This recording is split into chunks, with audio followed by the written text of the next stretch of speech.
Good evening, folks. Thanks for joining us here for Live Impact News on WCNC+. I'm Vanessa Rufus. I'll be your host for the next couple of hours. Quite a bit to get to this evening, and we have one live feed underway at this very moment coming to us from City of Charlotte, where we do have leaders for the city discussing the budget. And so we've mentioned there's this $3.6 billion budget, which has been proposed for the upcoming fiscal year, and it has a lot of details in it. But primarily what we're seeing, no property tax increase proposed. There is a $6.5 million shortfall in sales tax revenue. So city is potentially looking at eliminating 17 vacant positions and modestly increasing monthly fees for city services.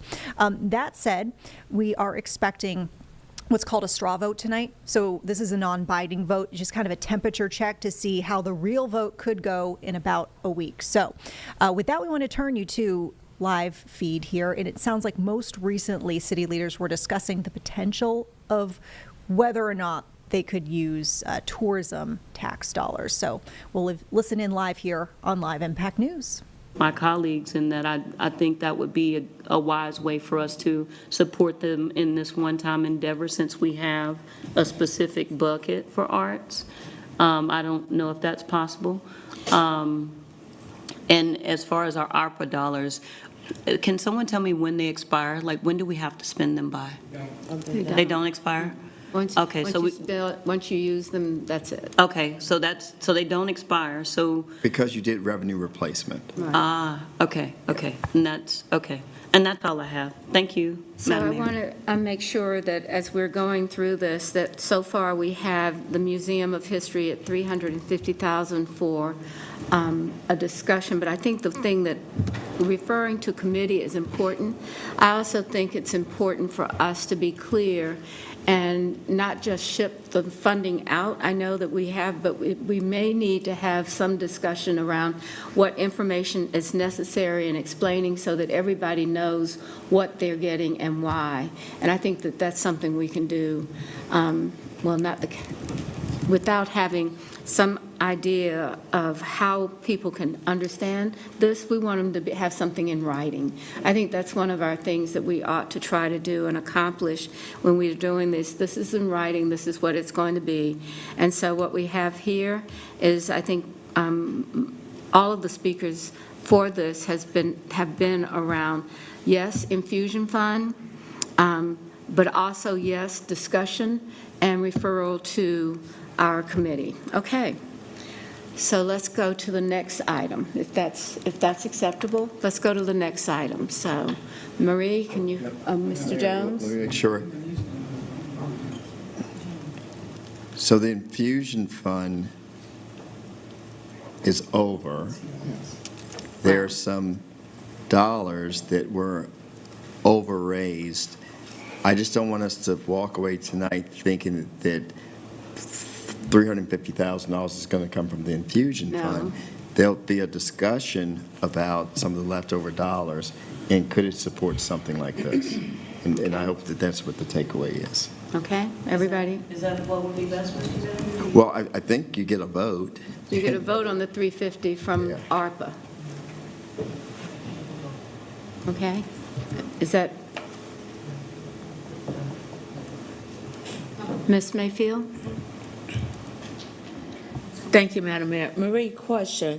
Since council's already approved that 1.237, should that not be removed so that we can see an accurate running tab of what the requests are? Yes, ma'am. Cherry added it at the top beside the 5.3, so it's now. So right now, based on all of the ads, minus the 1.237, you're saying based on all of the ads that have been recommended, what's that total? Oh, sorry. Yes, ma'am. If you'll scroll down, Cherry, please. It's within the amount.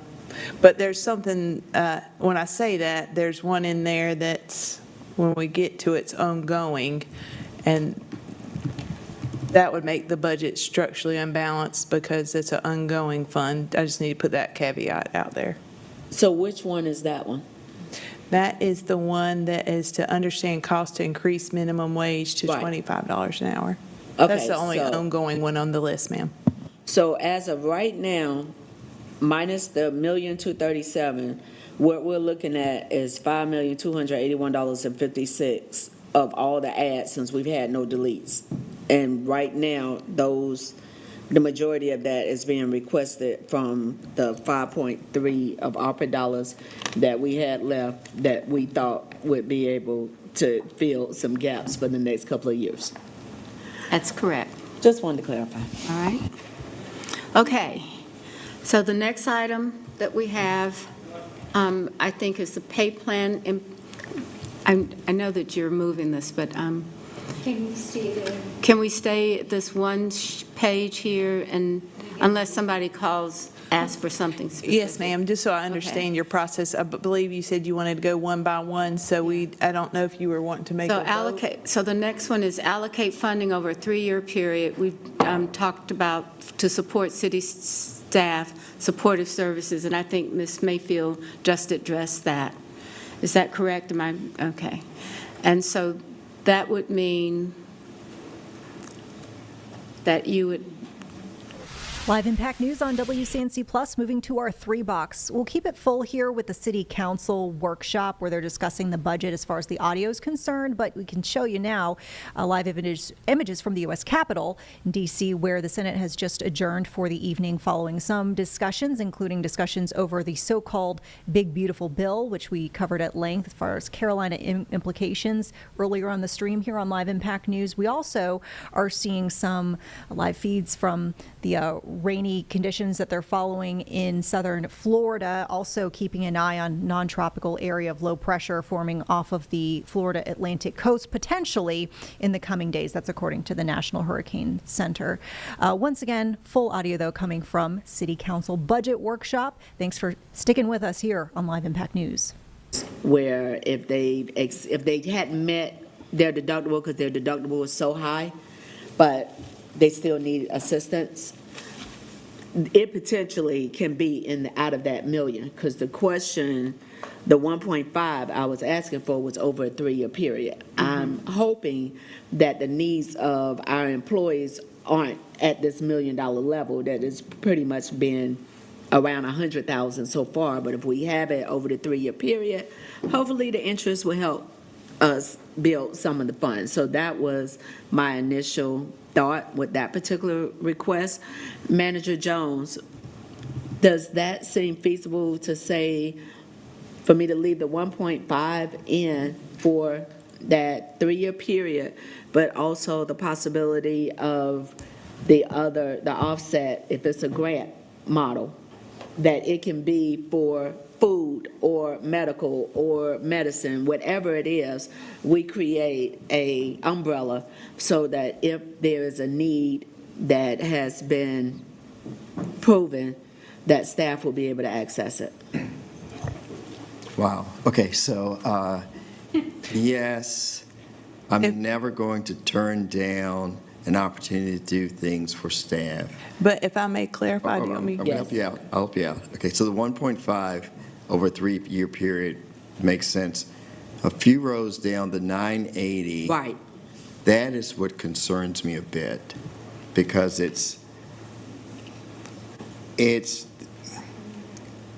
that's our best guess at a group of people who may select health care that doesn't begin until January of 2026. It's super, super complicated. I know where you're trying to go. It would be very helpful if we could figure out something other than the grant. And I'm not sure that $250 for everybody, because that's the way it's going to happen. And see, that's not Yeah, the and I don't think that's your intention intent. Right. of it. The intention is on an as-needed basis, for the simple fact of July 1, even though you're under your insurance, if you have not met that $4,000, $6,000 deductible, but if you have an emergency event that costs $2,500, and that's going to be a hardship, is there a way for us to assist? Because it's a much longer conversation regarding pay and the cost of insurance. The biggest question was, do we even have any options out there the initial comes back at potentially 980. What I'm asking is, if I was to say now, I will remove my recommendation of the 980 if we think out of the 1.5, we will be able to provide assistance if needed. And Unless there's legal Yeah. ramifications, and Attorney Fox would, or our HR director, who I saw step in, if she's still in here, if they say that legally that's something we wouldn't be able to do, then that's a challenge in itself, but it might fall under the current program that is happening through HR.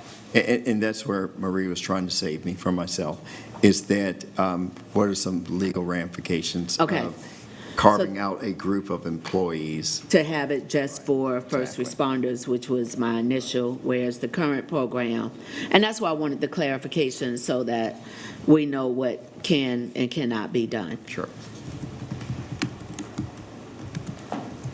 Wait, the 980 that we have up there is an estimation, but there very well may be legal ramifications for why we cannot do that. And I believe what staff tried to do was find a way to do something that could pass the test, but once again, $250 for everybody in public safety related is not what you have asked for us to do.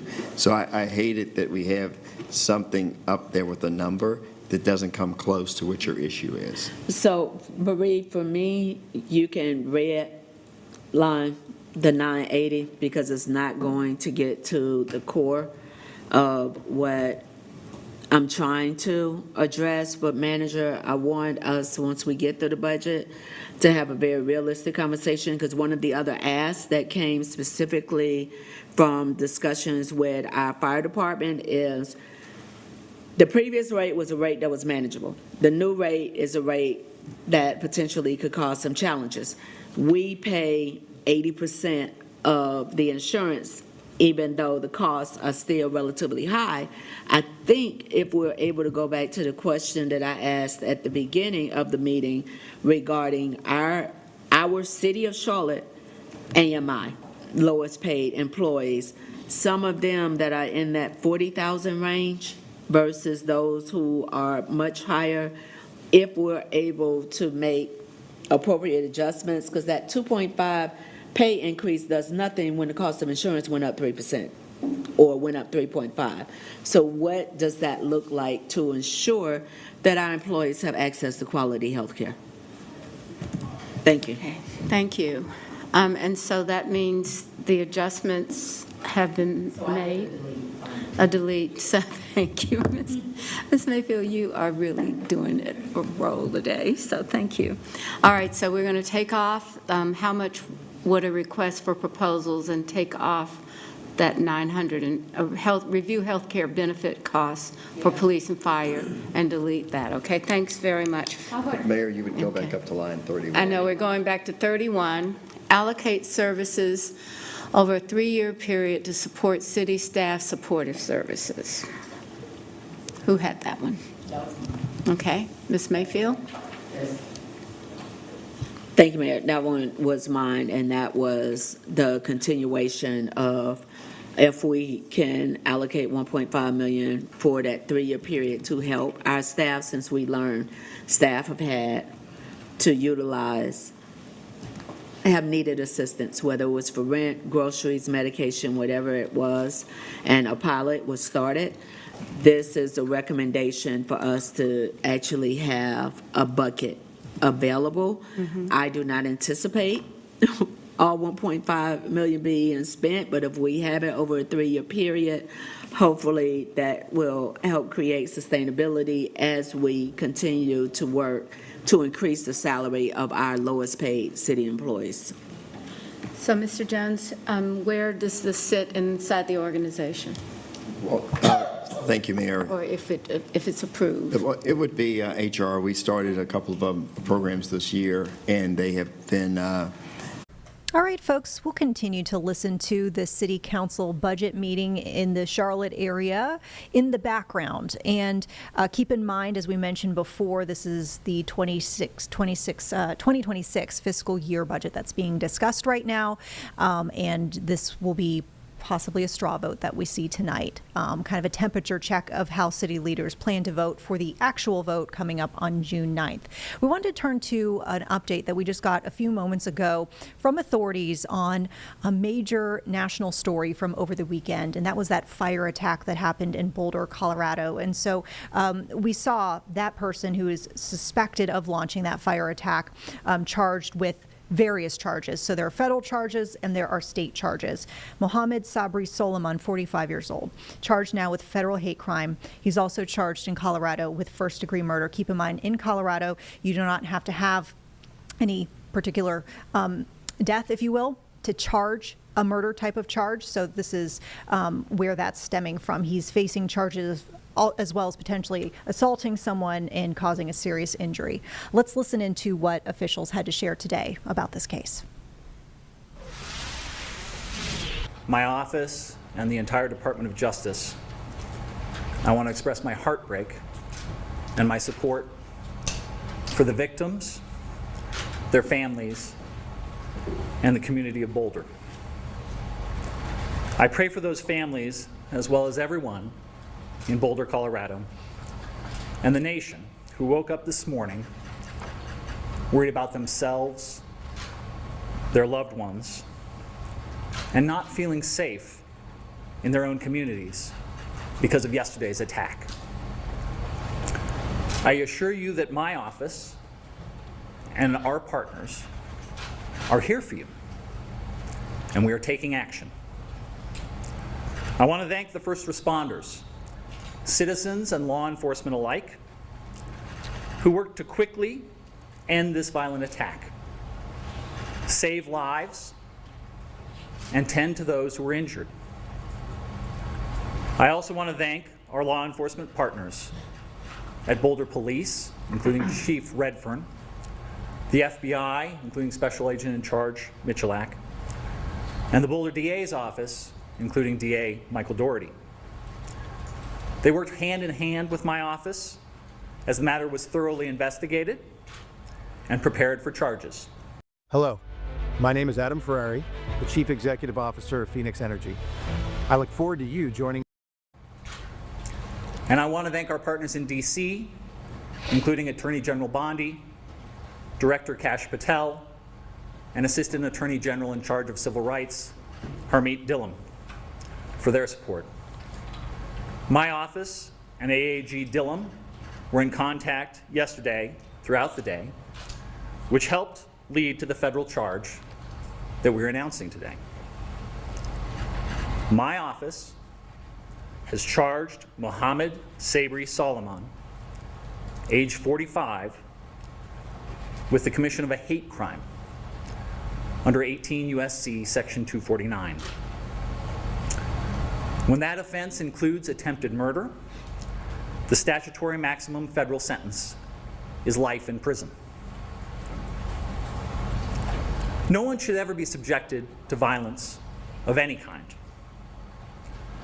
But our laws recognize that such violence is particularly pernicious when someone is targeted because of their race, their religion, or their national origin. According to our complaint and the charges brought by DA Doherty's office, Mr. Soliman stated that he had been planning this attack for a year. And he acted because he hated what he called the Zionist group. But what the charges allege that he did was to throw Molotov cocktails at a group of men and women, some of them in their late 80s, burning them as they peacefully walked on a Sunday to draw attention to Israeli hostages held in Gaza. And when he was interviewed about the attack, he said he wanted them all to die. He had no regrets, and he would go back and do it again.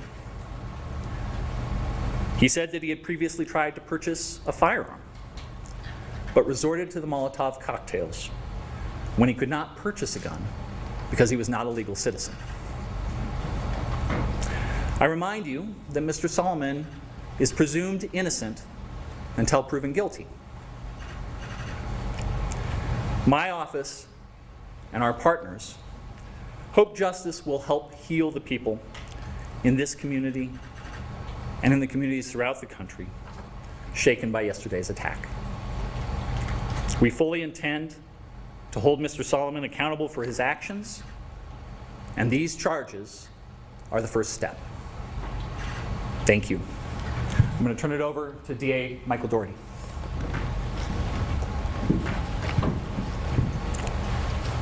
Good afternoon. I'm Michael Doherty. I'm the District Attorney for Boulder County. I appreciate the members of the media who are here today so we can help provide this update to a grieving and traumatized community.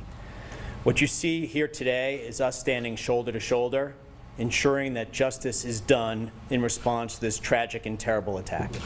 We stand united in denouncing hate, terror, and violence in this community. We're united in condemning acts of anti-Semitism, hate, and violence, and we're also united in a strong response to this horrific attack. I stand with this community and the people of the state of Colorado against hate and terror.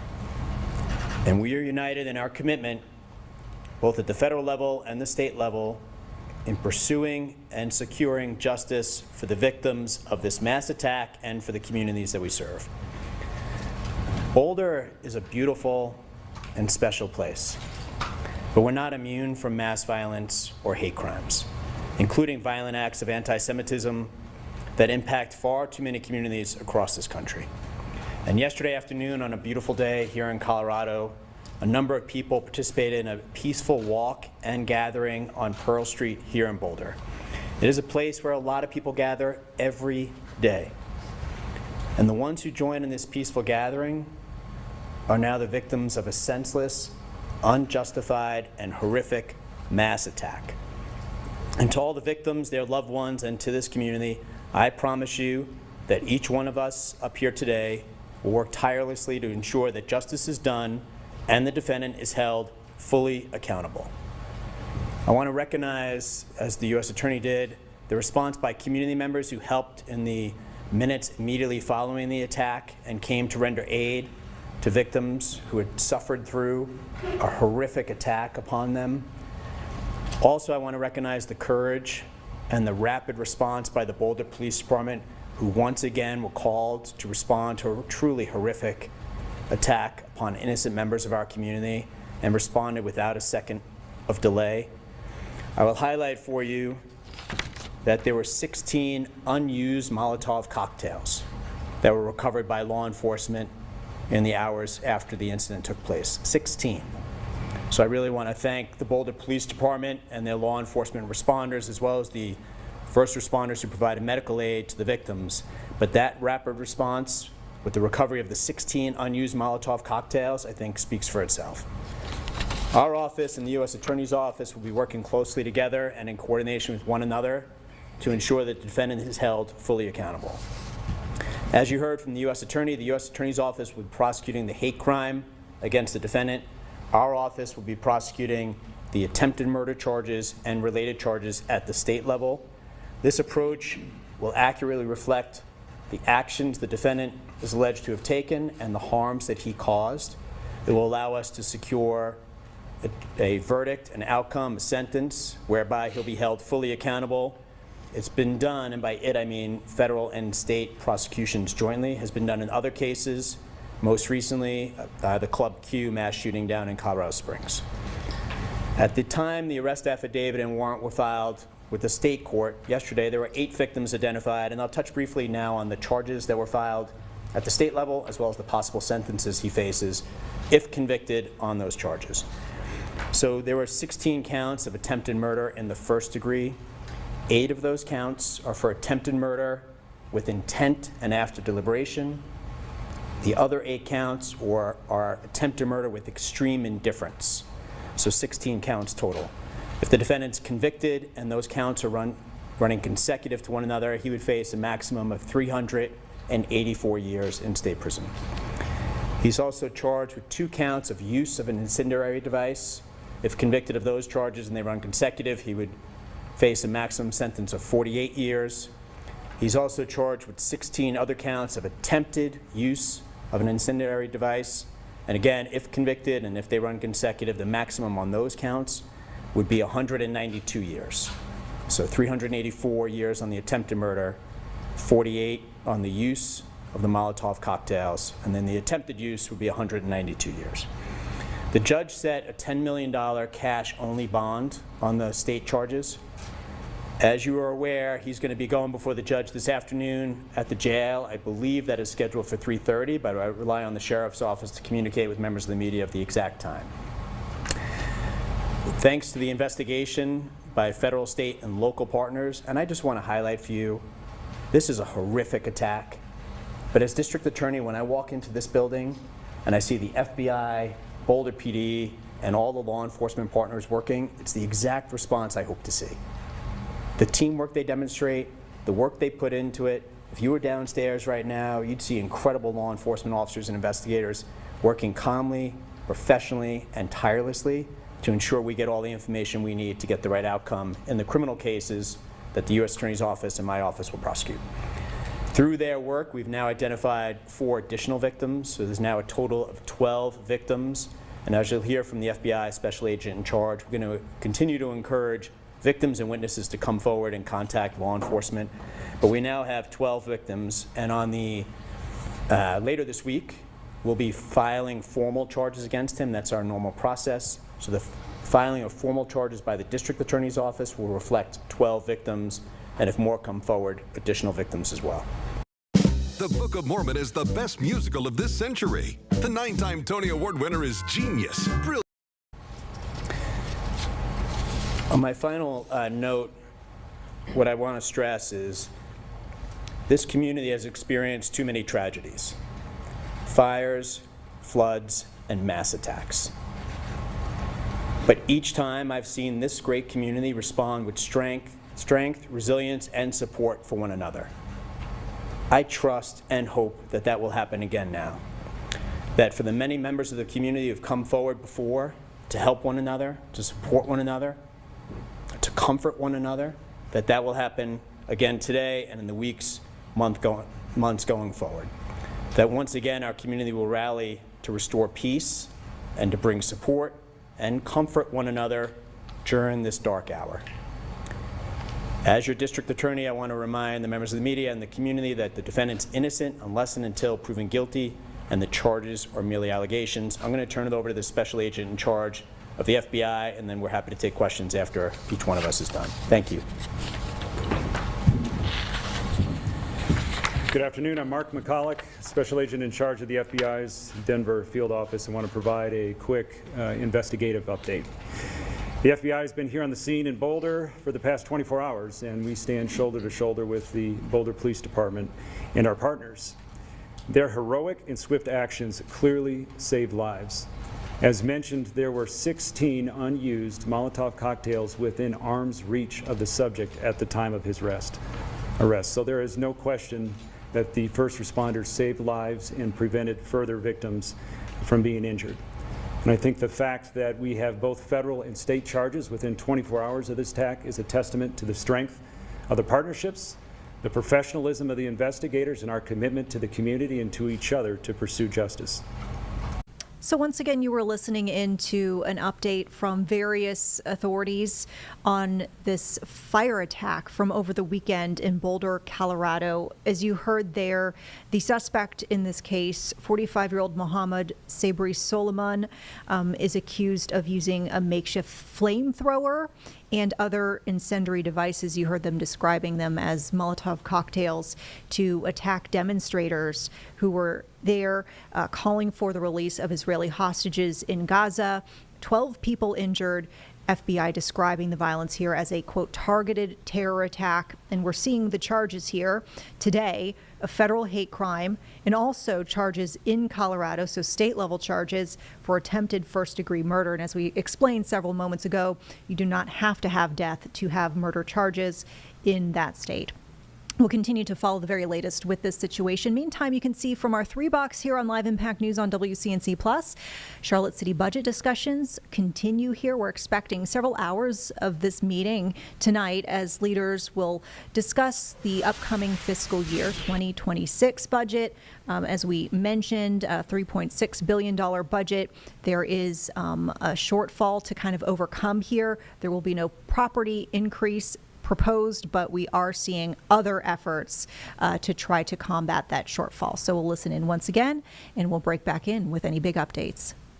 Now that we've identified the scope of what her work is, because HR was already taking care of city employees with employment, and your focus and your work is around community as well as small business growth and development, that is a great opportunity for you to actually dig in on what your role is as our Director of Economic Development and Job Creation versus us finding another dollar line item to pay someone else to come in when we pay staff well to do amazing work. Here's falls under your umbrella of your scope of work in partnership with our Assistant City Manager that is over CBI, with them working closely to make sure that we hit those targets, but that falls in the category of the staff person that we already have within the city of Charlotte, in my opinion. You know, like a rump, we all got one. I know, Ms. Ajmira, then we'll come back around to the two of you. Okay? Ms. Ajmira? Thank you, Madam Mayor.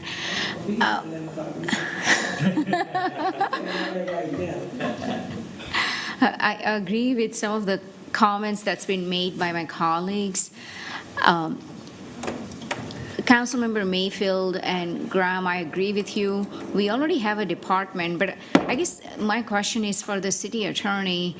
Mr. Fox, in the contract that you're currently working on, you're negotiating, are there any mechanism around accountability for the minority small business participation?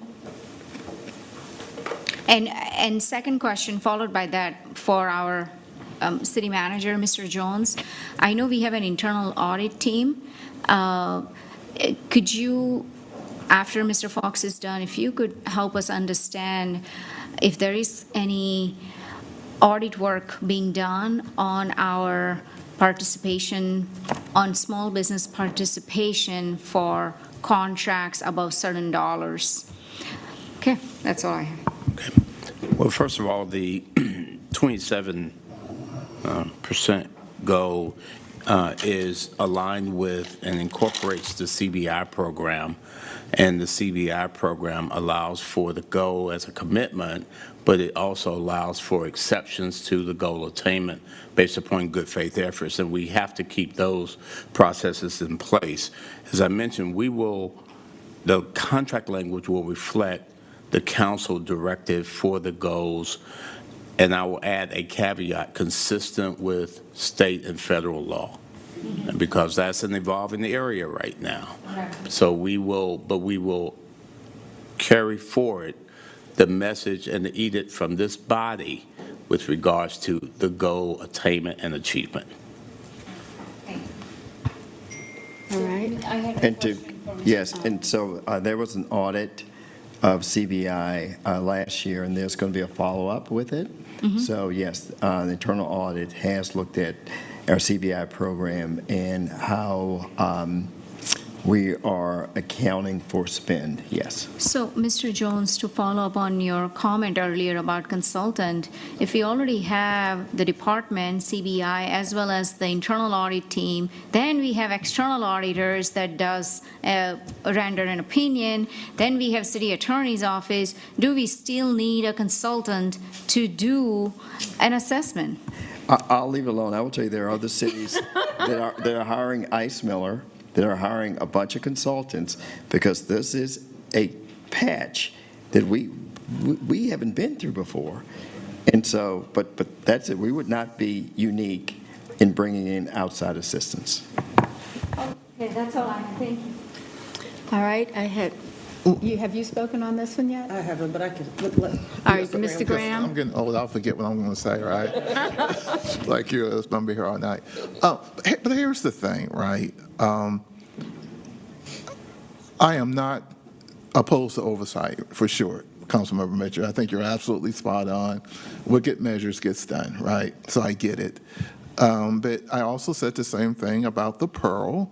A lot of commitments we made. Ron, I said we should be auditing and having these big firms come back to us at least bi-yearly to report on where they're at. And that internally inside CBI, wherever, supplier diversity, the commitment is really, really important. But these big projects that have a big spotlight on them, like the Pearl, like Spectrum, like the Panthers, like when we do any major renovations at the convention center, if we were to do Bojangles, right, very high-profile projects, big dollar amounts, there should be an internal component tracking those commitments that were made and signed upon by both parties. So I just think, so this is not unusual, but Mr. Manager, we need for that department, right, to not only to connect the vendors with the end users internally and externally, but also to have an auditing function, especially on these very high-profile projects that we shouldn't have to go out and spend $1 million. And again, if someone's going to pay the bill, it should be the other guys on the opposite side of the street. And Carol Lilly is an honest broker, Lilly and Associates. She knows the vendors. She can talk with them from truth to power, right? You know her, right? She's an honest broker. And having them on that construction team is amazing. And there's more news to come from what's happening over there. So I think there are enough measures in place with the city attorney's office and others. I just hope that we take away from this conversation about a greater spotlight on not only the matching of folks, but also making sure that on these very high-profile projects that goes well beyond just the Panthers, there are others, that they deserve the same level of scrutiny, oversight, and that they should be required to report back to the council to let us know what's the score. Okay. Ms. Sanderson? Thank you, Madam Mayor. City Manager, I do remember the audit of the CBI function last year and our discussion around that, which I think is helpful. There are a couple things here. If there's a tone, there's a tone of the conversation that we have a department that we have a little faith that can really oversee this process with a level of accountability to achieve those goals, I think that is a separate conversation. And I did hear that and throughout all of my colleagues' comments, that that's a separate conversation. This is a place that we have not been, Mr. Mitchell and City Manager. This is a large amount of money. It's a significant capital outlay, and if we're making commitments, I think we need to ensure that we are tracking those commitments and ensuring a level of accountability of how extensively we are pursuing the spend with underserved companies. I think that onus is on us. I understand that we might want others to pay for it, but the onus, if it's really a city program, that it's on us to oversee, to administer, to enforce, and to audit.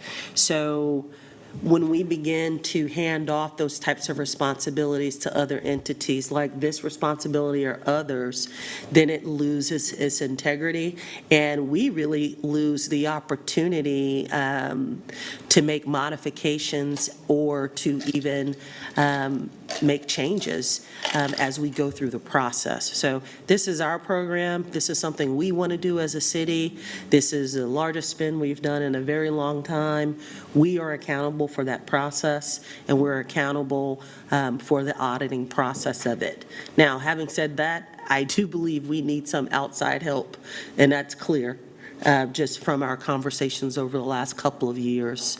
And given that this is such a high spend, we might want to be strategic and thoughtful about how do we go through this process and allow this process to then inform how we would oversee the spend on a go-forward basis. So I just want to say that this is a big deal, it's a big moment, and it is fully up to us. It's not up to any other partner that we're working with. It's up to us.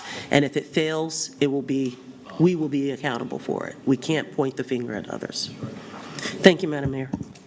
All right, Ms. Johnson? Thank you. I think this brings up a very important point. Yes, the $650 million, we need oversight, but for every dollar spent when we're expecting minority participation. We talk about this in council meetings constantly. So if we have to ask, how are we going to ensure that this is done? How are we ensuring that this is done generally? I think that that's a question that we should be able to answer, and that oversight should be across the board.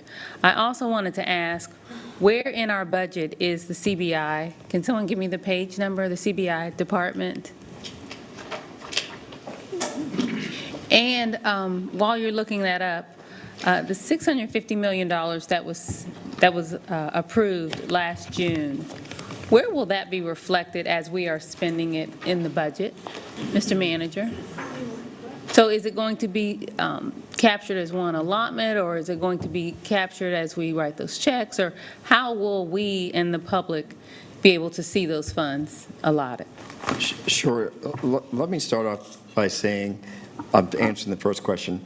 CBI is not going to be reflected in the budget the way it was reflected in the current year. That's one of the proposals I have in front of you, is to take procurement and CBI and merge them together, because clearly we can do better. And this is part of the process, raising that up to a department level. In terms of the funding, Matt, help us out with how that's going to be reflected, the spend for the 650. As far as how the dollars will go out. So when general services will receive monthly pay applications through the construction manager, and they will review all pay applications to ensure that they meet our understanding of what the work that's been done. We'll verify the work that's been done. Once this Tepper Sports and Entertainment and the city have all signed off on the actual pay application, that is when funds would be released. So no funds would be released without general services being able to verify that the work has been done, and that would include all subcontractor work. So that'd be an opportunity to sort of have a tracking of the MWSBE commitment on the actual payment out to vendors. And Matt, I think more specific to the question, it'll come out of what particular fund? That will be coming out of the Convention Center Fund. Sorry. Okay, so if someone wanted to track that at any point, they could look at the actual spent next year, I guess, next fiscal year in that fund, right? There will be there is a Bank of America Stadium project that would have ability to track all spending on it at any time. Okay, good. Okay, and so you just said before those checks go out, that's an opportunity to make sure that they're meeting the standards. And if we could do that across the board, that would be awesome. Like before those dollars are spent, there's these checklists and these outcomes, because surely for that type of money, there's outcomes and outputs and reports. It's reports that we're going to be expecting. Thank you. All right, so. And not just for that money, these are all public dollars. For any public dollars that are spent, we need to be tracking. Thank you. Mr. Mitchell, and I think this will wrap this up for us in this. So, Mayor, thank you. So let me just share all this with my colleague, just so we can kind of level set where we are. There's a practice facility being built right now for about $42 million. They sent over to our CBI a waiver for $21 million. So I want y'all to hear those numbers clearly. There's a practice facility being built right now. The cost is $42 million. The Panthers and the current GC sent over to our CBI a waiver for $21 million. So some people say, what's a waiver? A waiver is you asking, we're not going to get any small business minority participation on those trade partners. So let me give you another number.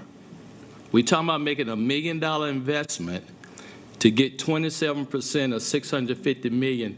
We're talking about putting $175 million spending with our small businesses. So we're talking about return on investment. If we say $1 million over 5 years to generate $175 million for our small business. Hey everyone watching Live Impact News on WCNC Plus. We'll keep an eye on the city budget meeting out of Charlotte in the background. Meantime, we want to turn to a very hazy feed that's coming into our Live Impact News studio.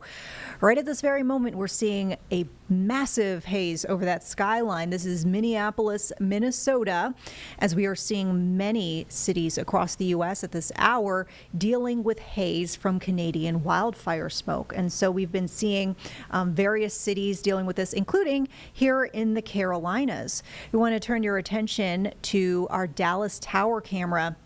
And while we're not seeing quite as much smoke from this vantage point here in our area, we are seeing a very beautiful look at the colors as we get closer to sunset. And this was something our weather impact team discussed for us today on the evening news, the fact that we might see a little bit more red to the sunrises and sunsets in our area. And it's all because of this wildfire smoke. And so you can see there close to the horizon, picking up some tinges of red. So we wanted to share a bit more about this phenomenon and make us all a little bit smarter here with our weather impact team's weather IQ. So here's meteorologist Becca Birdsall explaining how we are seeing impacts from not only the wildfire smoke from Canada, but also the Saharan dust particles, which other cities we know are dealing with as well. Let's listen.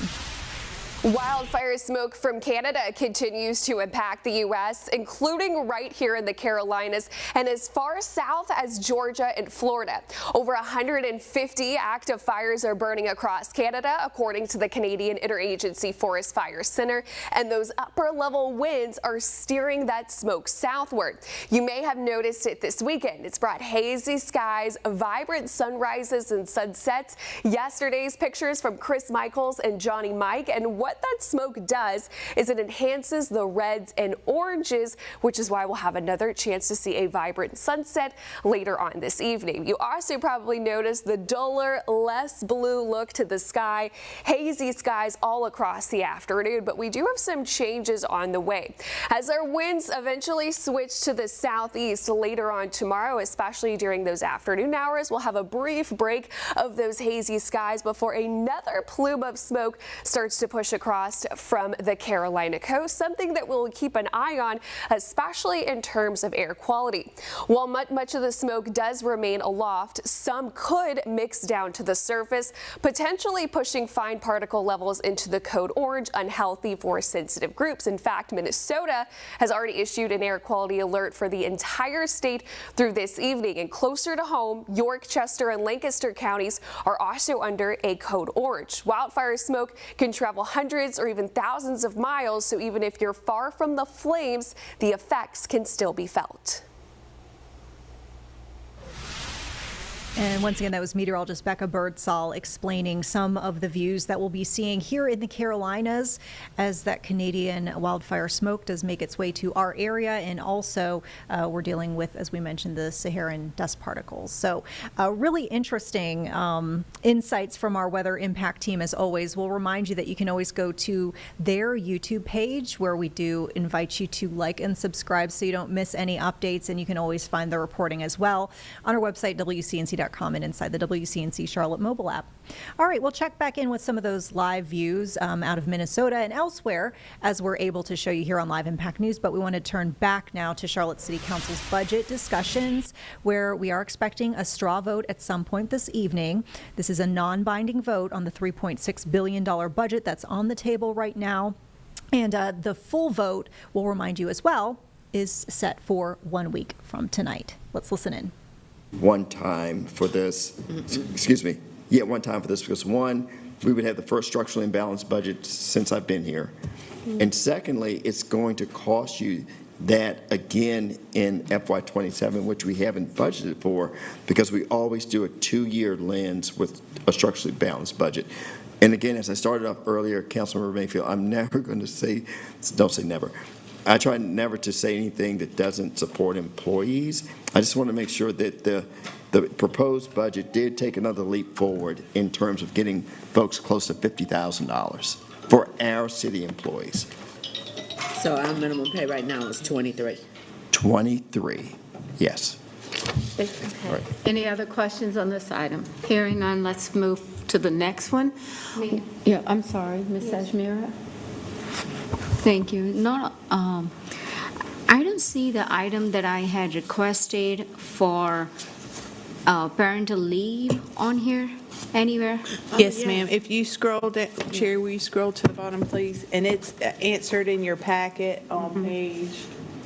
I read it in the packet. Oh, God, it's 17. on the package, but I don't, okay, I got it. It's all the way down.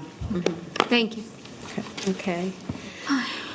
All right, so our next item, let me get back to it, is Helping Hands Foundation, one-time $300,000. Ms. Johnson? So I'm not sure if the board reached out to all of the council members about this, but if you have any questions, Ms. Charles is prepared to answer questions. Can we bring her up for just a second? Are there questions for Ms. Charles? I don't think there are any questions. Well, I have a question for her. I'm sorry, Mr. Jones? And maybe Councilmember Johnson, and I can help you and Ms. Charles out. And I think this came up in one of the committee meetings today. When we started talking about the ARPA funds, maybe in October, there were a number of opportunities for ARPA funds. One was Do Greater. Another one that we listed was the Water Foundation. I'm sorry, Angela, if I'm saying that the wrong way. Helping Hands. Another one, I think, was the Boys and Girls Club, which actually applied to be a financial partner. And another one was Caring, which didn't apply. So the only reason I say that is, as we go through this tonight, those entities will still exist, and there may be questions about funding those. And many of these things are one time, but what I'm saying is that Helping Hands has been something that was discussed as opportunities for one-time funding. Yes. All right. All right, Okay. Ms. Charles? Thank you, yeah.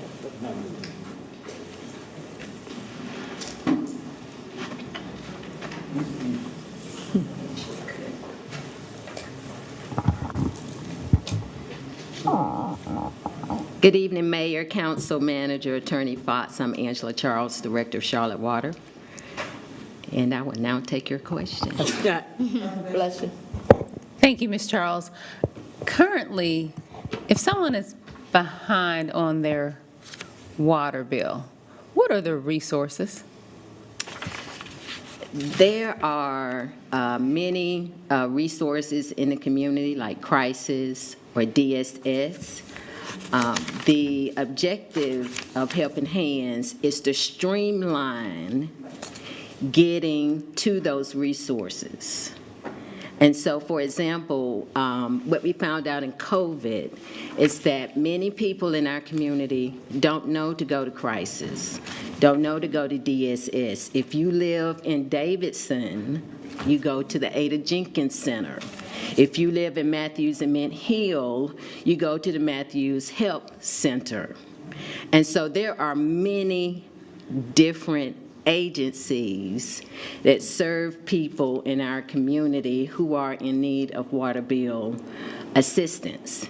And so in COVID, we made over 19,000 phone calls, 15,000 individual phone calls with the assistance of General Services and 311 to figure out what was going on in our community in terms of why people were delinquent, and were they knowledgeable of the different resources. The other thing that happened during that time is we got over $4 million from different agencies in our community, different churches, different organizations, in addition to the traditional organizations that exist. Charlotte Water serves 1.2 million people. It's time for us to streamline the assistance for folks in our community. This is not a new concept. We're the 13th largest water wastewater utility in the country, and there are large utilities right now who have a relationship with a nonprofit, because people do know to contact Charlotte Water if they have problems with paying their bills. So you can go to many of websites and pages of other utilities, and there's a link to a nonprofit that is associated with the utility. And then that nonprofit then can refer that particular individual to a nonprofit, and or with Helping Hands also have funds itself, because we also found in those 15,000 phone calls, not everybody's going to meet the federal guidelines. Okay. Okay, So so this- that's a long-winded answer, but that's the goal. So it would be a direct partner with Charlotte Water to help with, okay. And so it's something And you the would support? And the agencies in the community. Okay. Yes. Okay. Yeah, so it's not to replace, anything that's existing. It's to facilitate folks in our service area with getting that assistance. And it has to be large enough to cover the customer base of Charlotte Water. So it's not just City of Charlotte only, it's the 8 different jurisdictions that we serve, knowing that there are nonprofits all over our service area. So it's disjointed. Okay, and I know you weren't expecting me to call you up. Do you have any? Well, I got a speech, but I Okay. won't do the speech. Well, you but sure were prepared. Thank you. Yes, I can tell you that this is needed in our community, and I feel qualified to say that because we made over 15,000 unique calls in COVID. We led the nation in this. Okay. So see, that's the benefit of staying ready, so you don't have to get ready, okay? So she was ready. Yeah. So, question, do you know how many disconnections there are per month, we'll say? About 2,000. Okay, and this would help to Yes. streamline that, That's okay? right. All right. About $130 overdue, about 2,000. We have brought that down since COVID. In COVID, we had over 18,048. Well, thank you. Thank you for the work that you So do. I can get on my soapbox, don't Okay. mean to, but I just want you to understand this is, and I have to be careful. Folks, we want to quickly pivot in full now to some live images you were likely watching in the top right corner of our 3-box, now taking this in full. We've got some live aerial coverage from Fairfield, California, as we've got a fire that is growing. We're told that this is a grass fire that, depending on the affiliate that you're watching the reporting from out in California, could range between a 3-alarm to a 4-alarm fire, just really basically establishing the fact that multiple stations have to respond to this fire that has grown in size. We're hearing at least 15 acres have burned at this point, and there are evacuation orders underway for folks who are living in this area. Just a little bit of background on where we're watching. Not only is this helicopter able to provide the aerials from overhead, but also you can see they can kind of overlay here via technology some of the major roadways around there. So you can see Interstate 80, and it looks like not only are there residents around there, but they also have some businesses too, from what we can see from the overlay that they're able to provide. So this broke out, we're told, near Vista Grand and Capitola Parkway, probably a little more than an hour ago.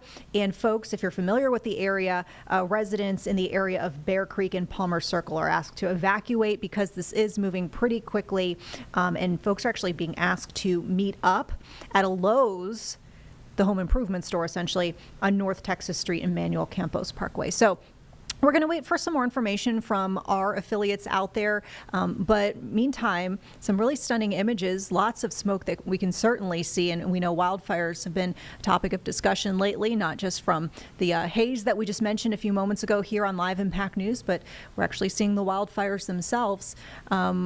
Producer Jeb has informed us, too, that this is actually the first day of wildfire season. Is that what you were seeing online? In the area. Okay, in that area, so in the Bay Area. So that's, obviously something that folks are being asked to stay attuned to and prepare for at this point, and we can see that fire has now broken out. So we'll keep that in your 3 box for now. As we get more information, we can always pivot back to it. Meantime, we'll send you back in full with the audio from Charlotte City Council as they discuss the potential budget for 2026. I can tell you that I have discussed helping hands with the other political bodies that we serve in Mecklenburg County, but I think part of, I always get asked, how much has the city contributed? It's like everybody knows we're managed by the city of Charlotte. So part of this is also, being leaders in our community, so that when we talk to the county and we talk to the other towns, we can say, hey, we've already got the support of the council we report to. I also understand that any funds that the city of Charlotte gives would be for city of Charlotte residents only. So your point is very well taken. County funds can be used all over our service area. Matthews funds can be used in Matthews. So there's opportunity there with where we need to go. So, because I'm trying to understand, we have an application process where we actually get the chance to vet whatever organization it is that's seeking funding. And if I'm hearing correctly, and I want to make sure I have clarification, Councilmember Johnson, this is a request for a one-time disbursement using the ARPA dollars, that same $5.3 million, to allocate $300,000 to Helping Hands Foundation. Is that this request? For it to come out of ARPA as a one-time? Because one time isn't going to help based on what I'm hearing from you as the ongoing need. But is your line item 35 for a one-time $300,000 request utilizing the ARPA funds? I want to support the project. I want to provide assistance for residents and streamline. If there's a more efficient fund or more efficient way, then I'd like to discuss it. I mean, if you have another recommendation, Mr. Jones. No, I think that it's what some of the members of the Helping Hands Board wanted from this council is $300,000 one time from the ARPA funds. So that the request is one time from ARPA dollars.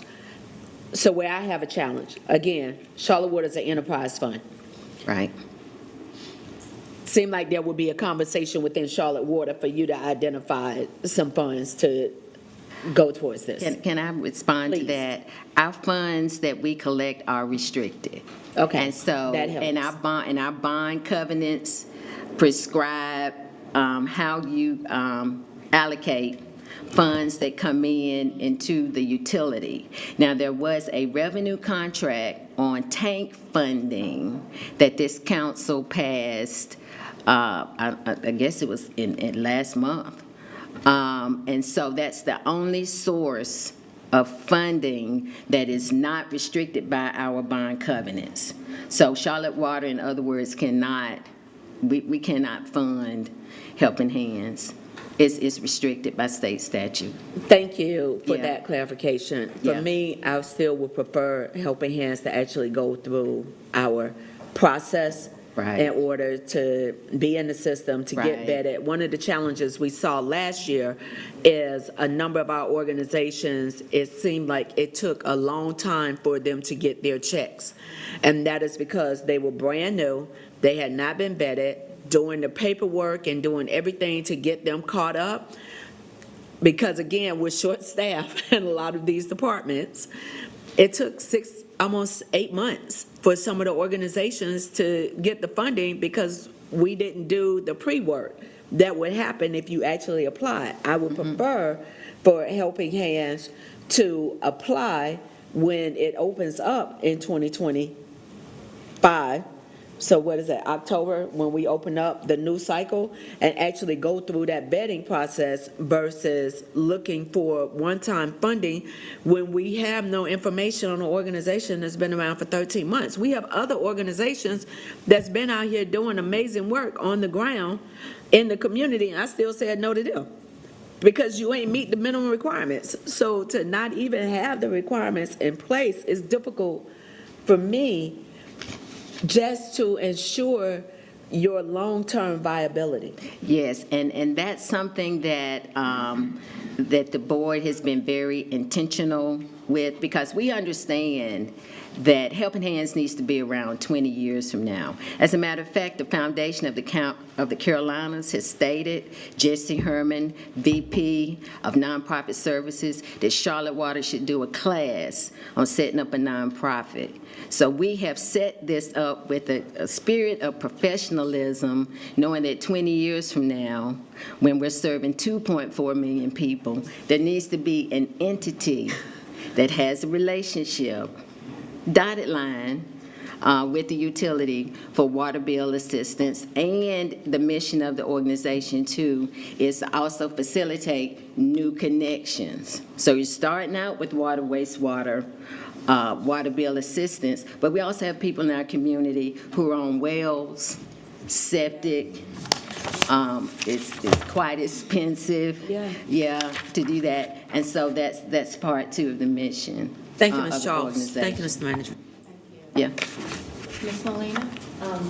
Thank you, Madam Mayor. And Ms. Charles, thank you for coming and speaking to us. This is something that I think all of us can agree with. You know, I think we're all looking for ways to be good partners with the humans we represent across this city. I think this sounds like it's operational in nature. And not to say that it's not important, because I think, like I said, and I think to Councilwoman Mayfield's point, if we do this one time, understanding that this particular entity sounds as though it has a mission that should be in alignment with what we consider on a regular basis. Yep. I think this would be probably one of those organizations that maybe is entertained during this BGIR conversation. As far as what do we do with partners that are, you know, maybe adjacent but not, you know, internal to the City of Charlotte's organization, right? And I mean, not in the same lane of conversation, but to say from a sustainability perspective, how do we make sure that something that is this, you know, institutional to what we deliver to our residents, it's continuity, right?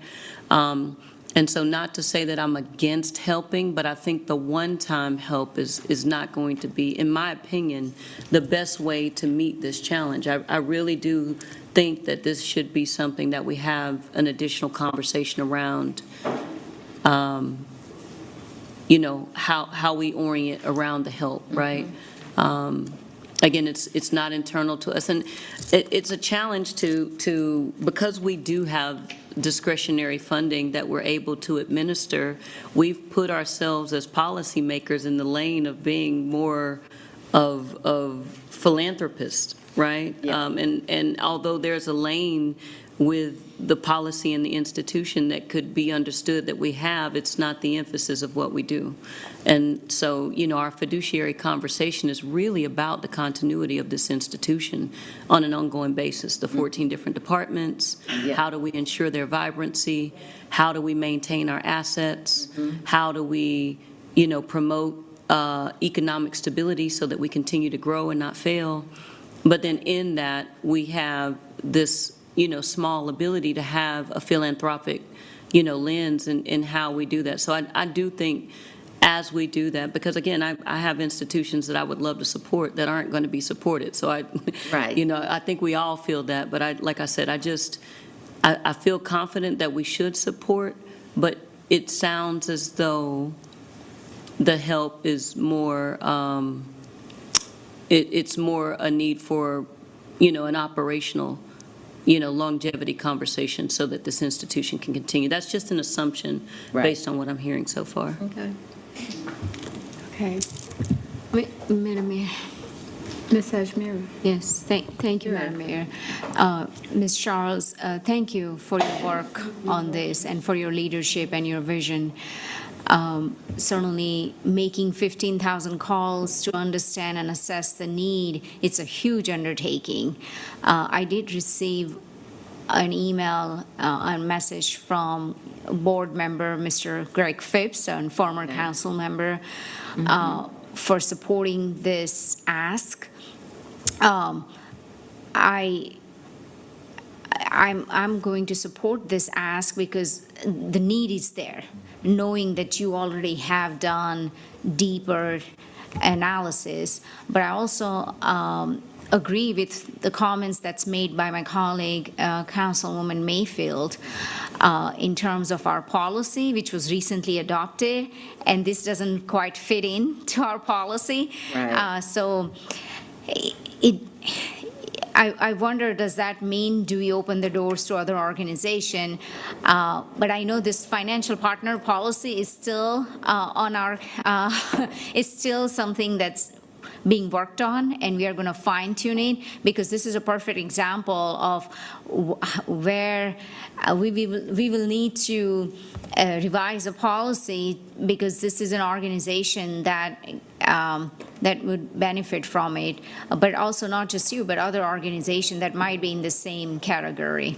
So we look forward to having that conversation, to Councilwoman Molina's point, at the committee level, and we will certainly keep this organization in mind as we are developing the policy, and try to perfect the policy that we have for financial partners. Thank you. Appreciate that. Angela, always, thank you so much for your leadership. Thank you. So let's go next to our next item, which is item 36, NAACP convention. I'm beginning to remember that we no longer go AA. It is NAACP. I'm very much aware of that, and this is about their convention being held in Charlotte. Mr. Mitchell? Only thing I want to add, Mayor and Council, and this is a great opportunity to partner with Mecklenburg County. They've already put it on their agenda, because they say whatever the city would do, we will match. And so I just think, once again, return on our investment is $200,000, but they are projected to spend about $16 million in revenue in our city. And so, once again, a great opportunity. And we do have the two Blue Ribbon co-chairs in our presence, two corporate well-known icons, Mr. Lenny Springs, a retired Wells Fargo executive, and a senior VP at Wells Fargo, Ms. Gigi Dixon. And so, Council, I will hope that we will move forward and continue to sell our city. So this convention that's upcoming, This specific ask is for that? Yeah, For- July 12th through the 16th. So is this one from tourism or from the ARPA bucket? From the ARPA bucket. Yes. Okay. So would this convention bring visitors to our city? Yes, they're projecting youth-wise with the AXO between 500 and 600 youth across the country, and adults about 12 to 14,000. So just a great way, So we are looking at significant economic impact, $16 million. which is one of the criterias for our tourism dollars. Mr. Jones, would this something qualify for a tourism bucket? I know we have done that for other festivals that bring tourism. So would this qualify for tourism ask? And I can't believe Matt has left the building. Oh, there he is, Matt.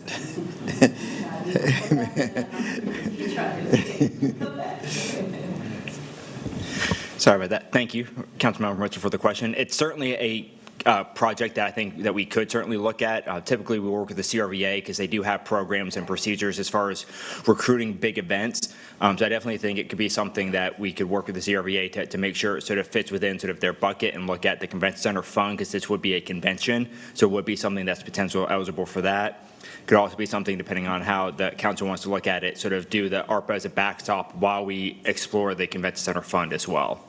Okay. Yeah, I think that's fair, is for us to look at No. the convention center fund, and if not, I think, Ms. Hajmir, that there might be, I think the question is that this is coming up in the next couple of weeks. Right. And I think that And we got the county who's voting got the county tomorrow. that's going to Yeah. support, and it will mean much to have that support from the county and the city. That's right. And this is an important conference Yes. in our community and in the city. I think that if you can look at who's going to be here and the number of faith-based faith-based folks and people that are consistently looking at equity and inclusion. And so I believe it is of value, but I think that I would really want to have the money out there. If you can get a reimbursement from the CRVA later, that would I be think that's what much Matt better. said. So Yeah. Matt, what Matt suggested is that we can look at it. If it's not, then ARPA would be the option. Right. And did I understand that correctly, Matt? So what I'd say is that it's a possible use of the services. I think Councilmember Graham may want to speak to this as well. I think All right, we wanted to bring you back now to a big headline from over the weekend here in our area, and just wanted to make sure that we were keeping this on the forefront of your minds, as we know officials have been really trying to get down to who is responsible for this mass shooting from over the weekend in Hickory, Catawba County. So we just got a briefing from officials today on the very latest, but a quick recap. This was overnight from Saturday into Sunday, essentially a little bit before 1 in the morning, Sunday morning. And unfortunately, there was a party where shots were fired and one person died, 11 people injured. Last check, we saw that 6 of the 10 people who went to the hospital were actually released from the hospital, and then the remaining folks still getting treatment. But the FBI has put out essentially a new form of tip line for folks to put information in, videos, any images of the potential incident. If you think you have, for example, Ring camera footage that you can send to officials, the FBI wants to see that. So we wanted to make sure that you knew about this tip line, because there are still no arrests that have been made, and authorities believe that there's likely more than one person who's responsible for this. So the issue we're seeing kind of centered around the area of Highway 127, Huffman Farm Road, Pittstown Road. So if you live around there, please send that camera footage to the Catawba County Sheriff's Office or FBI. There's a $15,000 reward for information that can lead to prosecution of someone who's responsible for the situation. With that, we want to turn you to this briefing here from officials today, so you get the very latest. You're watching Live Impact News on WCNC+. If you could, for the record, give me your first, last name, spell it, and your full title, please. Aaron Turk, AARON TURK. I'm a major here with the Sheriff's Office in Catawba County. Perfect. kind of give us the newest information or any updates overall. I know that you guys have a reward that you're now offering. We do. We're continuing to follow leads that are coming in this morning. We have a lot of investigators along with state and federal special agents that are in the field this morning. Following those leads, we have still an active crime scene investigation that's underway that should go perhaps into tomorrow or longer into the week. This morning we learned that the Federal Bureau of Investigation has offered a $15,000 reward to anyone that can identify one or more suspects involved in this case, and that identification would lead to the successful prosecution and conviction of those suspects. Why are, how are rewards helpful in situations like this, especially when you're dealing with so many people who are at this event? There's certainly a lot of people that were at the event, and even more people that probably have some knowledge concerning this. Some people are often reluctant to become involved, and we have seen in our experience that a reward is a motivator for persons that might not otherwise have the inclination to offer information that they have. Perfect. And then just any updates at all, any arrests or suspect descriptions or anything that you guys can release at this time? We don't have any of those updates now. We're diligently working the case. We're hoping to have something to release either later today or tomorrow. Got it. And I know you guys mentioned that there's multiple suspects that or I don't know if I'm saying it correctly, but there's more than one suspect, correct? We believe there's multiple persons that were shooters at that scene. We're trying to determine who those people were and the nature of their involvement as far as they had weapons and why they were shooting those weapons. Is there any understanding of how the party ended up at this particular house, right? And the connection with the person who passed away at all? We're investigating that. But I know that I saw one thing in one of our notes that it wasn't an Airbnb house, but did someone who was at the party live at the house, or it was them throwing their own party kind of thing? We don't believe anyone that owned the house or lived there was present at the time of the party. Got it. Okay. And then, do you happen to know was this a particular high school or where these kids? I know it's a varying thing of age, but what the celebration was? It end of year? Is it a certain area or community or? We're not hearing anything that would lead us to believe it was a graduation or any type of a party that would be associated with any specific group of people. This was a party advertised on social media that attracted those that were interested in attending. Okay. I think that was pretty much it. Cool. And then there was nothing that you guys can say about the man who passed away? As far as? His connection to the party in any kind of way? We're still trying to figure out exactly what that was. There's 100 people there. Oh. So we don't know. Okay, got it. Got it. Right. Okay. It's one of those deals they put it on Snapchat and they can come to a party kind of thing, and those that see it come if they want to come, and they're all there. Got you. I know you guys don't, I know that I've heard that there was a flyer floating around and stuff. You don't have a flyer. We're not releasing that. Okay. I'm trying to get the flyer. Sure, I understand. I would flyer too if I were you, but we're not releasing that. Right, so officials speaking with our Jesse Pierre about the very latest with this mass shooting reported in Catawba County. Of course, we will continue to follow the very latest for you here on Live Impact News. But if you do want to learn more, or you want to recap, as I kind of shared with you a few moments ago, we've got a web article up on WCNC.com. You can also find that information inside the WCNC Charlotte mobile app. Essentially, it outlines what we know about the incident thus far, what we know about the victim in this case, the person who passed away, and more information on how to report tips and send videos to the FBI. But long story short here, FBI.gov/Catawba County shooting. That is the website that the FBI has set up for you to send any sort of video footage that you might have of this scene. All right, we'll turn back now to our 3-box here on Live Impact News. We continue to listen into City of Charlotte budget talks for fiscal year 2026.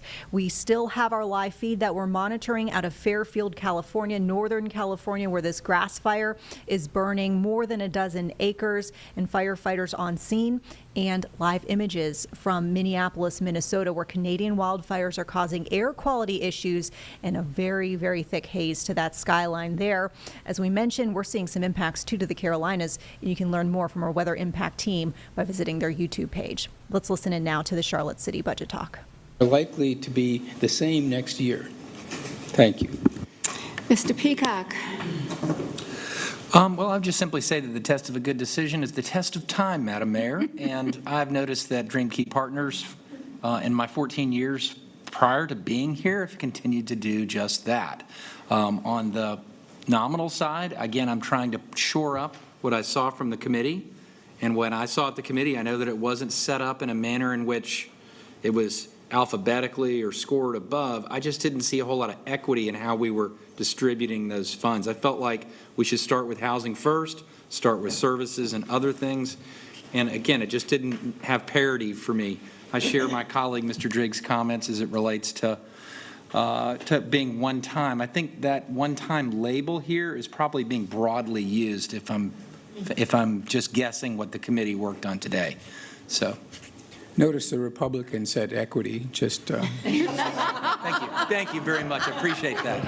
I am equitable. That is a very good comment. Okay. That's why I'm here. That's going to be tested. That's right. Mayor That's Pro right. Tem, before this dissolves All right. into, you know. All right. What I'm hearing from my colleagues to my left is she's very supportive of this organization, so much so that she wants to fund $159,000 going once, going twice. Are you ready to support this? Oh, I'm a no. That's fine. So we have one no. Let's roll. Let's keep moving. I think I've got six. Mr. Peacock, All right, wait a Mr. minute, I Peacock. think there's somebody that's trying to rescue you Yeah. here.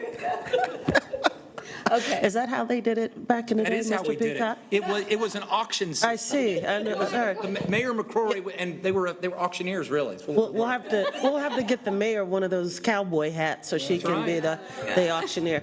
But seriously, I appreciate the comments from all of my colleagues on this particular issue. I do agree that Dream Key partner, they're both wonderful partners. They do phenomenal work. I do also firmly believe that we support Dream Key Partners in a variety of different ways. Ms. Mayfield, could never look at the city in Charlotte and say we don't support Dream Key Partners in the work that they do, because they're integral, their work is integral to our growing city. And the same can be said about Roof Above. Tremendous work, and we support them, and we will continue to support them. On this particular issue, these are both financial partners that went through a process that was established, and the outcome of that process is what we saw come out of the committee. Now, I totally within your right, Mr. Peacock, to add them here, because we were adding people, but I believe that we have addressed both Roof Above and Dream Key, and I would not support these additional funds for these two entities. Having said that, I in no way, shape, or form want to color my comments as not supporting these two entities, because I fully support them and the work they do, and I think we show up with our purses and manifest that through support throughout the year. So thank you, Madam Mayor. Thank you so much, Madam Mayor. And actually, mine is totally unrelated, although I guess I'll go ahead and add an addendum and say, look, I need an addendum just for a moment, just for a second, to say I echo the sentiments of the Mayor Pro Tem, and that, again, one time, ARPA related is one total thing. We have actually had a full scope conversation around Roof Above, Dream Key Partners. They do great work. But it's just not a one-time implementation, and so for that, I'll rest that there. But also, Madam Mayor, just for a point of clarifications, we have a member that was actually present in our meeting, and she has now left. And so for voting purposes, I would like to make sure that we clarify with our attorney clearly what that means as we go through this exercise, so that there's no. I mean, I know, but we've had some issues, so I just, again. She supported me before she left. That's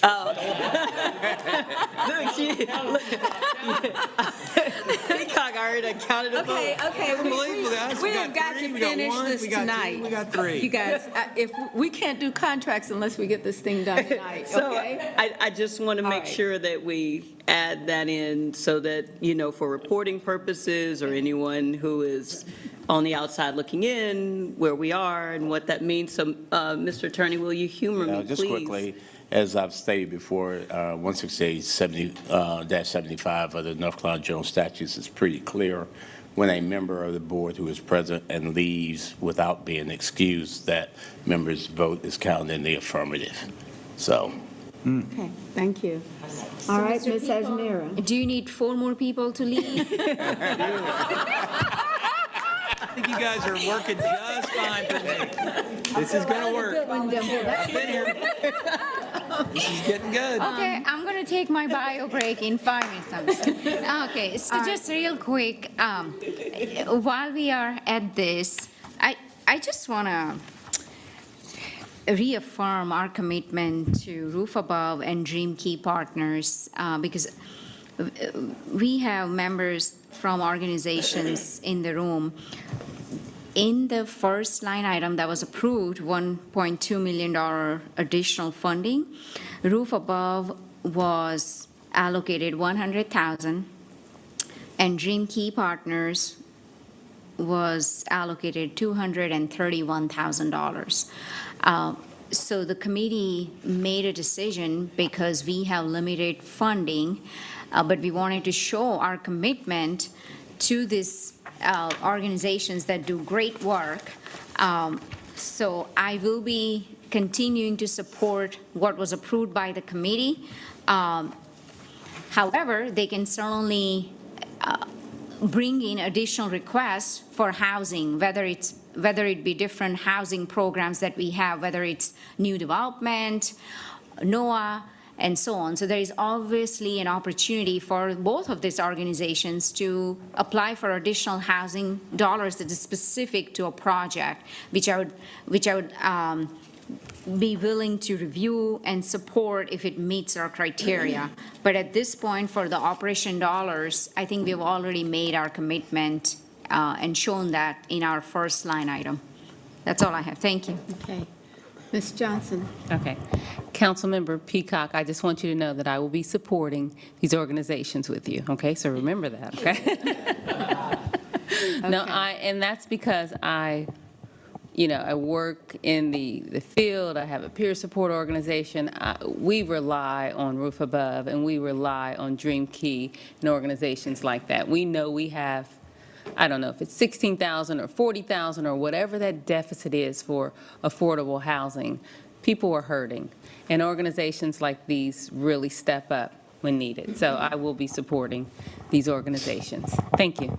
All right.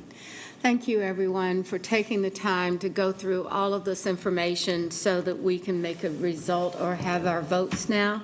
So this is the way that I hope that Marie will help us and Hannah will help us. I've got them numbered by the way that we went through this board. And so I'm just going to say, I'm going to ask for a motion. Mayor, before we get to the motion, may I ask a clarifying question of the Yes, manager? please. Thank you. Manager Jones, so I didn't put it up here, and it looks like we're at $4,063,000, but here's the question I have. We started, myself, staff members, different members, have had conversations with Mr. William McNeely regarding Do Greater. There was a presentation to council last year, November, December, sometime, but it did not have a dollar amount.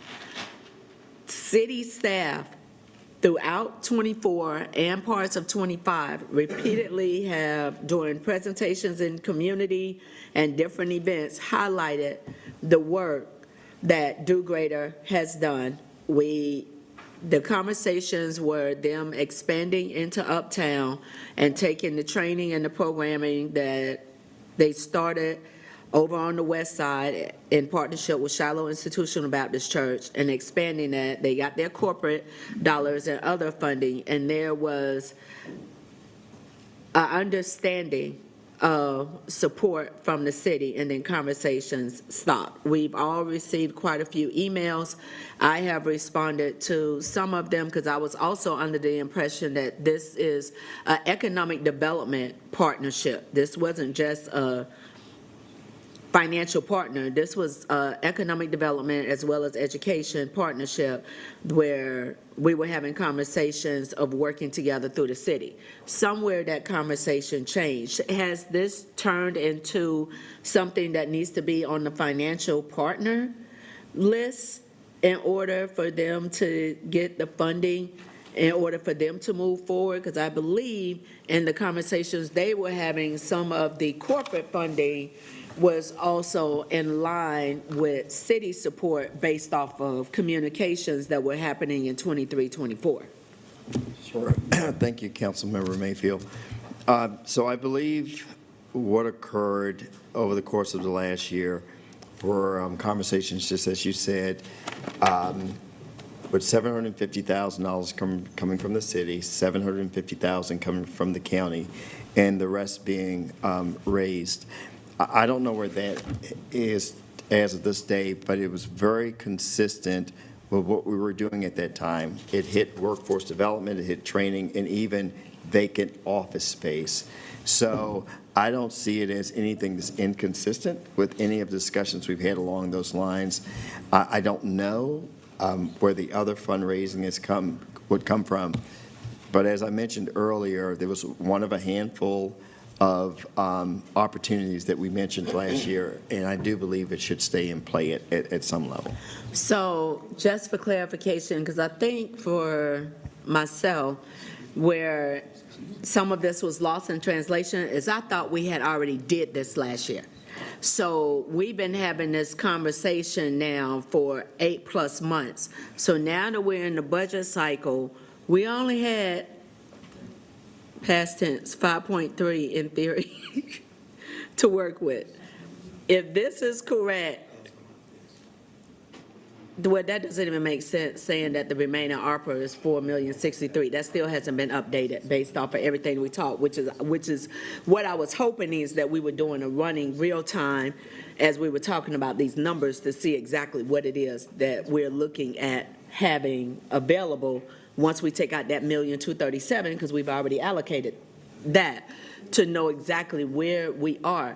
I didn't interpret the conversation with Do Greater and support of Do Greater as a one-time ARPA deal. I really thought the conversations were an economic development conversation. But if I'm hearing you correctly, you're saying the conversation is still at play, but they need commitments and need to move forward yesterday.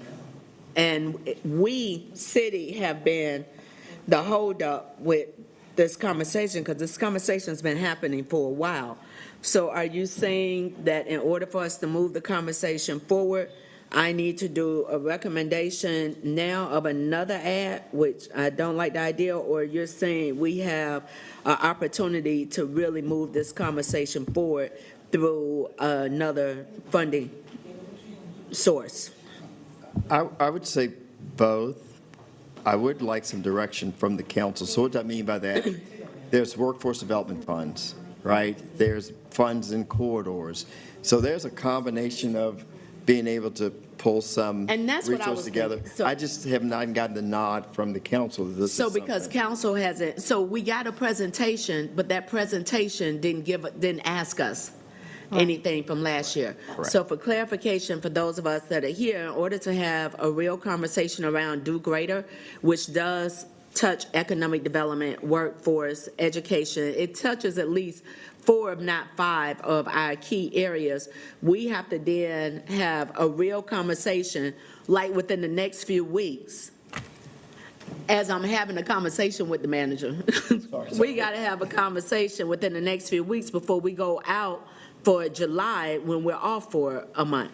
Absolutely. So, Mayor, does that mean we have to have a recommendation to get, because we got to have this conversation yesterday, which was the next 3 Mondays, in order for us to make a clear decision and give staff a chance to come back and say, here is where we could support it?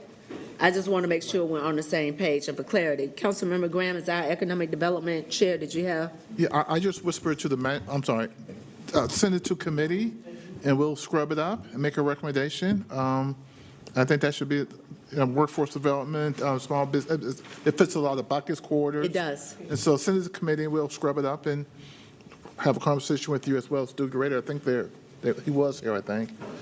So if possibly, then if we need a recommendation, so I'm not going to add it to this process because I want to keep this It'll process go is to the clean as ED possible. committee. But if we can get And it if recommended it- so that we can have that And I think it would be conversation. helpful for Chair. all of us to have as much wisdom, because that's a long time ago, and there are probably some people that don't really ever, have not experienced. And because I was with it a Right. little longer, I just want to make sure that we are as transparent and as accountable as we possibly can be. So thank you, Madam Mayor and Mr. Manager. Ms. Molina, this is our last question. Okay, yes, ma'am. Thank you so much, Madam Mayor. Mine is just clarification. So for Charlotte Museum of History, just to be clear, right? Is there a possibility for us to look at another avenue for funding this request outside of ARPA? Just to make sure before we vote so that my colleagues know where we are. I'm sorry, yes, again, going back to the infusion fund, which is over, but there are funds still remaining where the private sector over fundraised the 18 million or whatever the number was, 612, but yes. And I'm willing to have that conversation to see if there's something we could pull out of that residual amount for this purpose. So just for my colleagues' purpose, so if we don't, and for the public and for consumption, so that I don't get eat up on Twitter, please.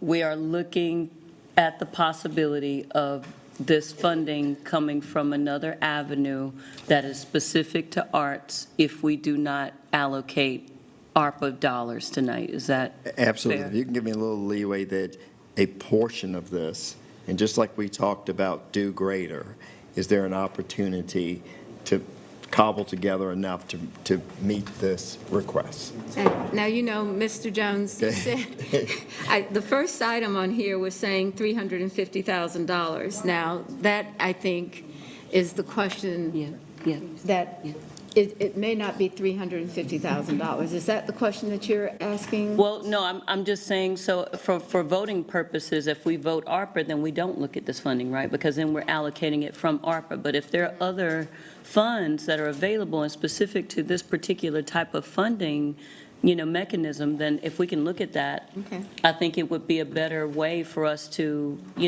and we did, I know that there was a total ask of $750, Ms. White, Prima. We did the best we could. I know you watching. I know you watching, Prima.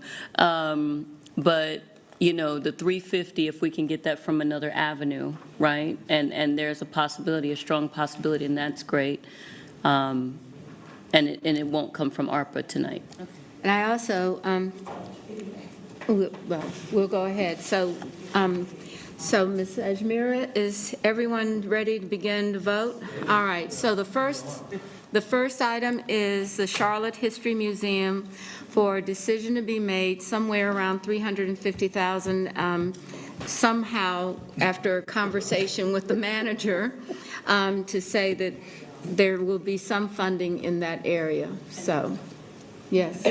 Can we clarify that it's, saying yes means are we giving him permission to look for that funding? Yes. Okay, good. Okay. Yes, we are. So not necessarily. Not to allocate. Not to allocate the funding, but it will be in the, wait a minute, I want to make sure. Yeah, we got to make sure we're Wait a minute, specific. If we can do this. When we are reviewing these items and people vote on them, they are going to go into the manager's final budget for council to vote on next week, and that's where we'll end. So I think what I want to make sure is that when each council member is voting, that you are recorded for your vote, and as well, we're recording, the team is going to record you for the total vote by everyone. So Okay? just to make sure we're clear, if we say yes, we're authorizing him to look into the other funding mechanism as well. This is just giving him permission to say yes, or is this saying yes to ARPA funding? I need to make sure that we're clear. What do you need from me, Mr. Manager? I think you made it very clear just now whether or not this is from this bucket or from some other place. Can I make a motion then? We're going to make motions on Okay. every one of these, and I think there are about 30 of them, so Okay. we'll have a lot of time for motions, Okay. so. All right, so we have a motion on, I need a motion on the floor for the Charlotte Museum of History, $350,000 to be reviewed by the city manager and report it back to, but in this year's budget, but report it back as we go into the next budget session. I mean, not the next budget section, as soon as we're back from our break, and then he would have the opportunity to have this already settled in. No? Madam Mayor, will you accept a friendly amendment? So I would amend that to say, to authorize the manager to seek the funding through the arts funding that he described in this conversation for budgetary purposes, for that amount, to have our colleagues authorize him to seek that funding Right, availability. it'll have to come back to council again, right? Yes, ma'am. Okay, we have a motion, Ms. Mayfield. Thank you. I'm waiting for staff to update the language so that we're very clear, because right now, I'm not voting to allocate 350. What we are voting on is for the manager to seek other funding sources. That's Okay. what we voting on. I think we're getting staff support over there. So manager to review the funding sources, so alternative funding sources, am I Other than correct? ARPA, Okay, so, Mr. Jones, if you do not find alternative source, what happens? It doesn't get funded. Okay, got it, all right. So Other than alternate- ARPA. Okay. Other That's than all I ARPA have. dollars. But we do have some more money somewhere. Seek funding No, we don't. source, Okay, so we, other than ARPA, I just want to make sure, okay, that's good. all right. Okay, so this is our first one, we're moving along. Okay. So we have a motion. Is there a second to the? We need a motion. And we have, who made the motion? Melina, And Followed Johnson by Mayor seconded. Pro Tem for the second. okay. All right, all in favor, please raise your hand. Anyone opposed? Okay. Mr. Graham, thank you very And- much. And Brown. And Ms. Brown, thank you. All right. The next item is the allocating fund for the 3-year period to support city staff. It's one time. Do we have a motion? Oh, yeah. Yes. We have a motion. Do we have a second? Did I Have need a to state the second? motion, or you just capturing that as the motion? We're waiting for them to type it in so that we can make sure everybody sees the same thing. And so that's where it is. Do I need to state a motion, or we I just think need to capture the motion? allocate funding over 3-year Okay. periods to support city staff supported services one time, 1.5 million. $1,500,000. I have a question. So move. All right, there's a question here. So Do we have the motion? she made a motion and Brown, there was, Brown A motion seconded it. and Ms. Brown seconded the motion. Yes. So, so for this is ARPA source, correct? And supportive services, could you elaborate on that? Does this include healthcare insurance premium that the firefighters and that had requested? We've discussed actually, everything. what It's the time to manager vote. We explained went that through all of legally- this. So the It's time to answer to vote. my recommendation, to my motion, actually what the manager clarified is by law, it cannot necessarily be used, I can't separate it for first responders for insurance purposes. This is going back to the original request based off of what we learned 3 Mondays ago, that through Sheila Simpson's office in HR, we started a pilot program where we had employees that needed assistance, whether it was for groceries, bills, whatever. This is a request of $1.5 million to last over a 3-year period, to help if we have employees of the city of Charlotte that run into financial challenges and they already have a application and identification process, and Ms. Sheila is here if we want to have her share a little bit more, if she can, about the program. But it's a program specifically to help our City of Charlotte employees that are facing financial challenges, but not for the insurance piece, because there's legal ramifications through the North Carolina General Assembly and the Insurance Commission that we can't do that. Okay. Okay, so we have a motion and a second. All in favor, please raise your hands. 1, 2, 3, 4, 5. Okay? Madam Mayor, just point of clarification, we have to make sure that we include Watlington as, in the count as a yes. For all of Her us. vote would count as an affirmative. I just want to make sure. So Watlington, I can't Excuse hear. me. I really just, I really need to be able to hear. Yeah. We're having a discussion with the attorney over the absence yeah, of Ms. Watlington. On the motion that was made by Ms. Mayfield, seconded by Ms. Brown, the vote was recorded as 5 in favor. Ms. Walton has left the meeting and was not excused. Her vote would count in the affirmative. And so that would be That's 6 votes. 6 votes. okay. All right, I am going to get to the notes. No, you didn't have enough. Let me check this one off. All right. All of those who oppose? Anyone opposing? 1, 2, 3 people in opposition. 4. 4. 1, 2, oh, I'm sorry, Mr. Graham, I could not see you. Okay. And 5. 5. Oh, you're opposed. All right.